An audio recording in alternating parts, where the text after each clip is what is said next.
Hello and welcome back to another video from 55 degrees north, and today is a very special one.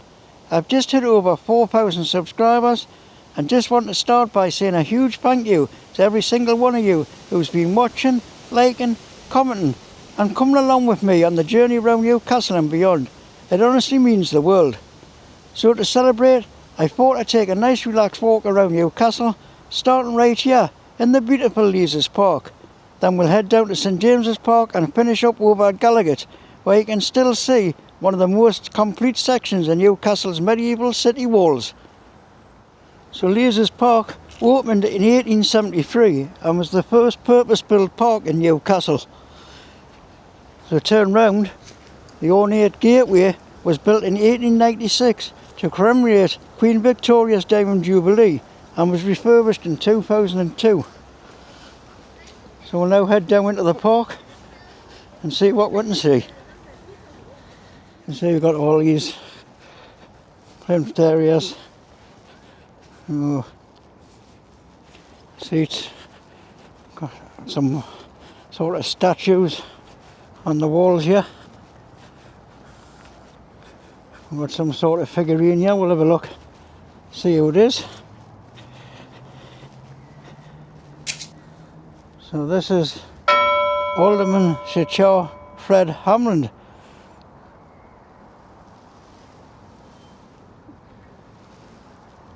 Erected the 15th of February 1905 to commemorate his services at obtaining this park in 1872. So we've got these ornate figures, you see up on the plinths, and we've got some kind of birds here, look, some sort of kind of eagle. There's one on this side, and we've also got one on the other side. So we'll continue along, which you can see the bandstand in front of it there. I don't think there's any bands played in it for years. We'll continue on the path. I think we've got what we call a stone lion here. We'll go pop it and have a look.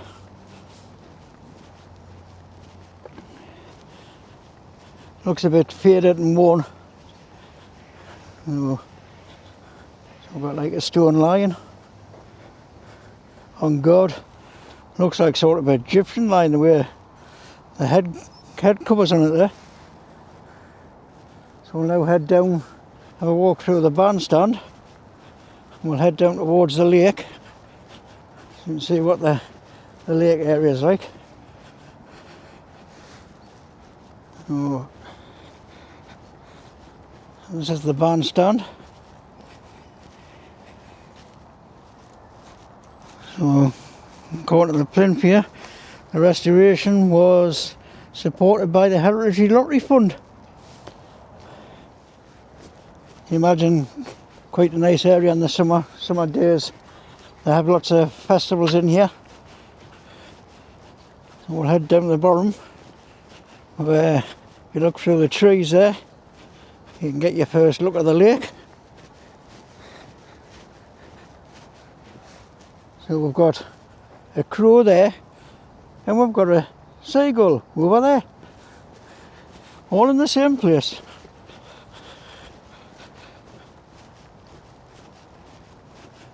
Now the lake, people fish on it, but I don't know what kind of fish is in it. But I see plenty of people fishing on it. We'll have a walk down to the lake and see plenty of ducks, geese on it. Used to be swans on it, I don't know if there still is any swans, but we'll have a look when we get here.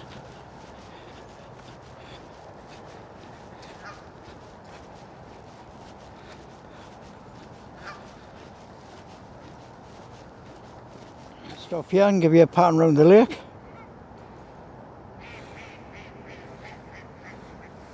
Got the little island in the middle. We'll have a walk down.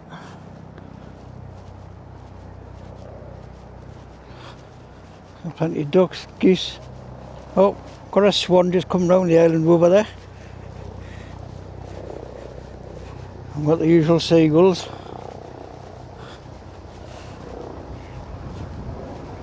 Don't know what kind of fins them are. I think they're my geese. Some sort of goose. I'm no good with birds.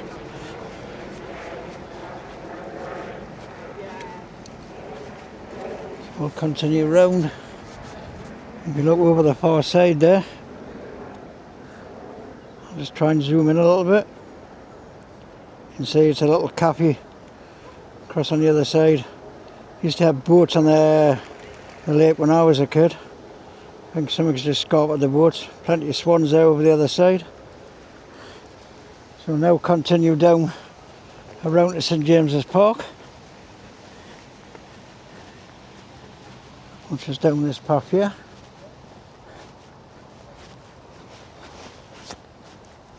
So it's a nice park right technically in the middle of the city centre. Shops are not far away from here. So I say during the summer the park's quite well used, but considering it's the end of October now, weather's changing, getting a lot colder. Not so many people milling about in the park. As we come to the exit of the park here, we're coming to Leazes Terrace, which is just over the road there. Now Leazes Terrace is a Grade 2 listed building, I believe, Edwardian. Obviously they can't build the east stand any higher because they say it'll block the light out of these buildings here. I know at one point there was some silly talk that they would move these buildings slightly, uproot them and move them to make room for the stadium, but I think that's definitely a non-starter, having to move all that. There's plenty of parking spaces around here, obviously unavailable on match days. So we'll now walk down past St James's Park. A few turnstiles there. We'll head under the Leazes stand, which is probably the tallest stand. Get right up to level 7, along with the Milburn stand. We'll head underneath. As you can see, underneath it's all used as a car park, and there's no games on. And if you look over the back there, you can see all the lighting rigs, what they use to make the grass grow during the winter. And here, coming up, you've got the Wins bar, expensive tickets in there. We're heading down, we got obviously more turnstiles. You can see all the cars are parked here on not match days. And over the way there, you've got the park bar and grill.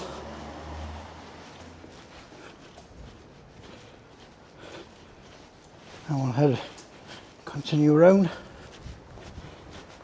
continue down towards Gallowgate.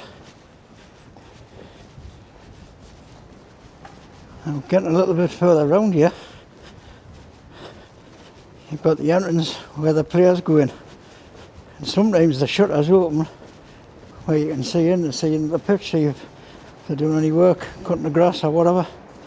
Is it open today? Yeah. See bits and bobs going on down there. Our ground staff working. And we'll continue down to the bottom. We're now passing the memorial stones laid out for everybody who wants them. I think they stopped doing these a lot of years ago. Probably should start doing them, they'll probably make a bit of money off them. And we're continuing down towards the main Milburn reception.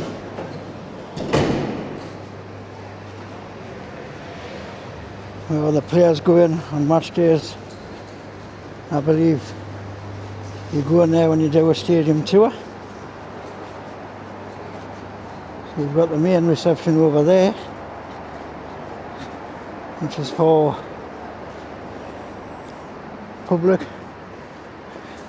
But up here you've got the old Melbourne stand, players entrance, and bar eating 82. I'll just take you up the door and you can have a look in. Just have a look through the door. You can see in there, got all photos.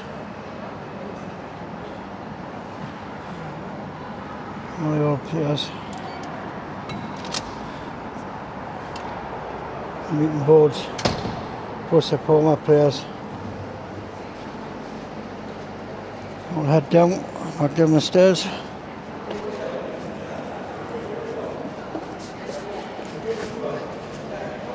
And we'll continue down to the bottom towards Gallowgate. And cross over to the other side. We'll head down. And you've got the box office on that side, which is currently closed for official merchandise. We have the Leazes stuff as well, and we've got over this side some more names of players.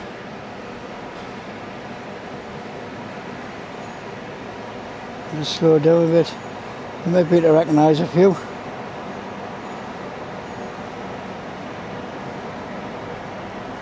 A lot of them on there I recognise. A lot of them. We'll head down. So we look on here.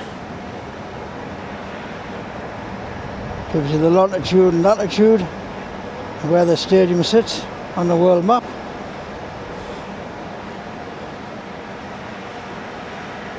We'll continue round. We've got the Bobby Robson statue.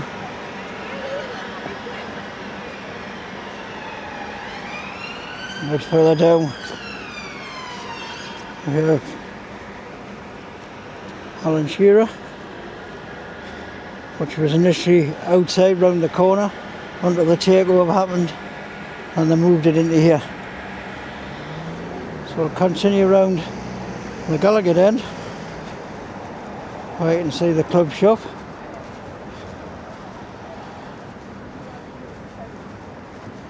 And I think that policeman over there has just pulled that loaner car because he's just been talking.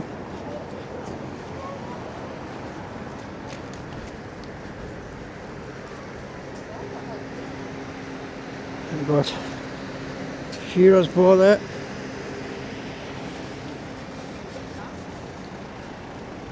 We'll continue along. We've got the club shop coming up on the left hand side there.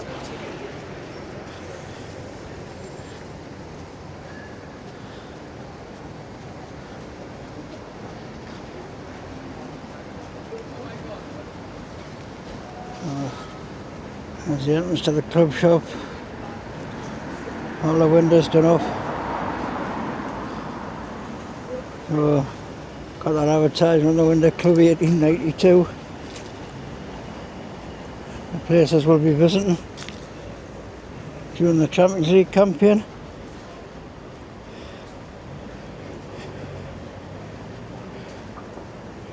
Just before we leave St James's Park, I've got a couple other things to show you.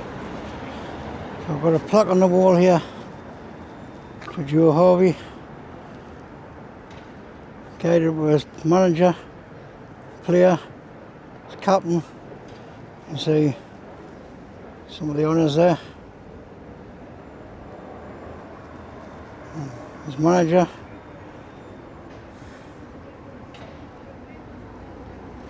All that. And we've got one more pin.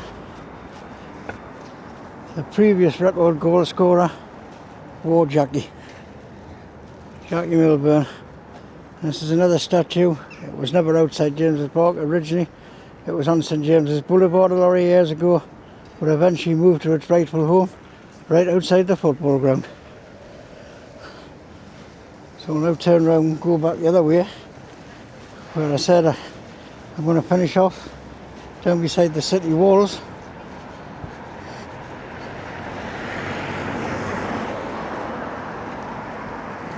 I get across the road.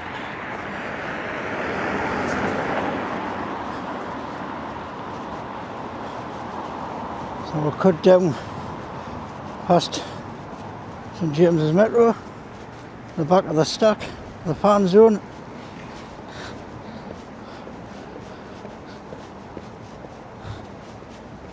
And down the steps to St James's Metro station, which I'll give you a quick look inside.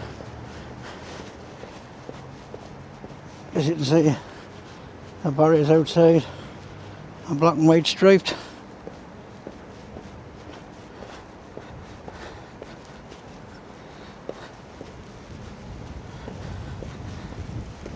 Let's have a quick look inside to show you what's up on the walls.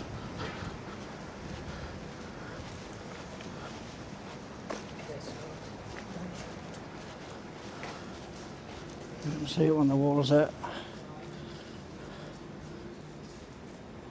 All dedicated to Newcastle United.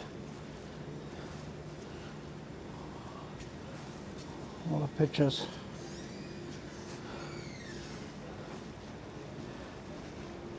Same on the other side. Bobby Robson there. Bill McCracken. Jacob Homecoming pictures.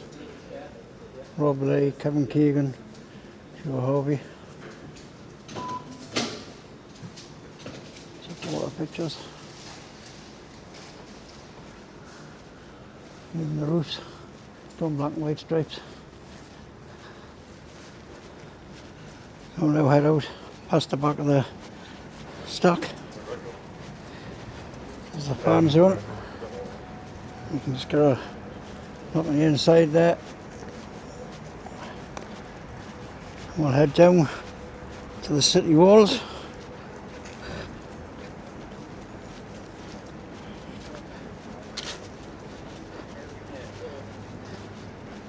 And obviously got the emergency exits there for the stock. All old containers, shipping containers. And the main front entrance is just round here. You can see.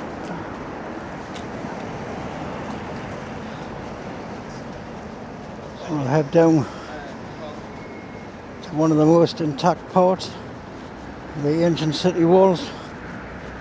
Go back to medieval times. Helped defend the city against Scottish invaders.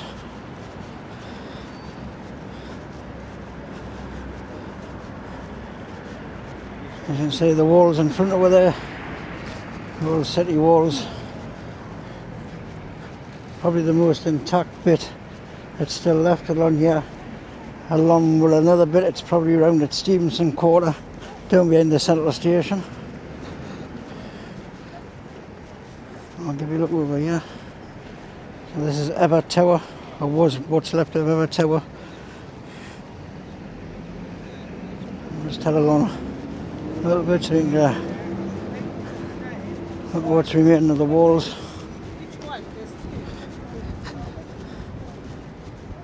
You can see a bit sticking out at the top there. Little entrances underneath.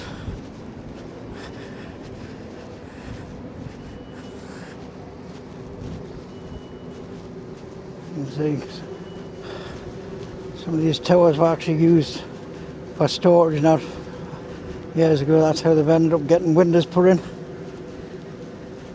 There's just one little more fin before I wrap this video up around here, which I'm going to show you in a sec.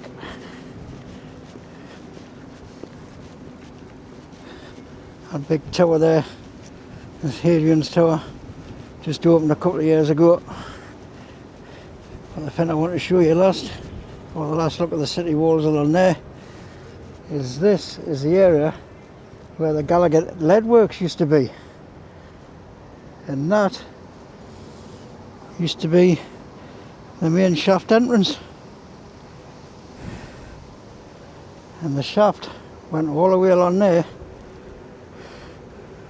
all the way, well the shaft didn't, but the lead mine went all the way along there to St Andrew's Place and up towards Gallowgate. So just before I wrap this video up, if you've enjoyed today's video, please give it a massive thumbs up, as it really helps the channel grow. And if you've not already done so, please consider subscribing to the channel and hit that bell notification when I release more videos. A massive thank you for watching. I will see you next time, right here on 55 Degrees North.